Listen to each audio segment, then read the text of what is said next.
আজ বাংলাদেশ জামাতে ইসলামীর সর্বোচ্চ দায়িত্বে যিনি আছেন ডাক্তার শফিকুর রহমানের দিকে আপনি তাকান।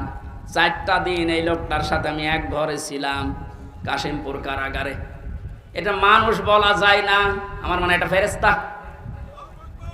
তার যে ঈমান কোন পর্যায়ে আপনি তার সাথে না মিশলে বুঝবেন না। মনে করছেন জামাত ইসলাম, না, কিসের জামাত, সে জামাতের ঊর্ধ্বে। লোকটাকে আমি একদিন বলছি, স্যার আমি তো 3 বছর আছি, আমিও যোগাযোগ বিচ্ছিন্ন, ওইভাবে বলতে পারি না, আমারে দেয় না। আমার আর মাওলানা মামুনুল হককে কল মোবাইল দিত না, অন্য সবাইকে দেয়, আমাদের দেয় না। হেফাজতের আরো যারা আলেম ছিল তাদের দিত না। ওনাকে দেওয়ার পরেই দেখলাম 4 তলায় দিয়েছে।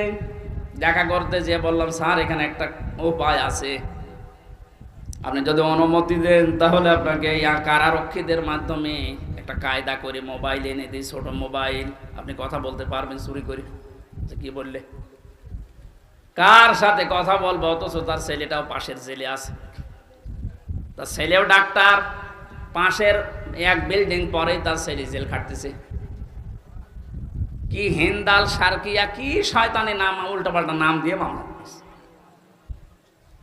তার স্ত্রী অসুস্থ হয়ে পড়ে আছে, সে যে একটু খবর নেওয়ার জন্যে, না কার সাথে কথা বলবো, আমার বলছে, হামজা আমি সবাইকে, আমার দল সহ সবাইকে আমি আল্লাহর কাছে দিয়ে এসেছি।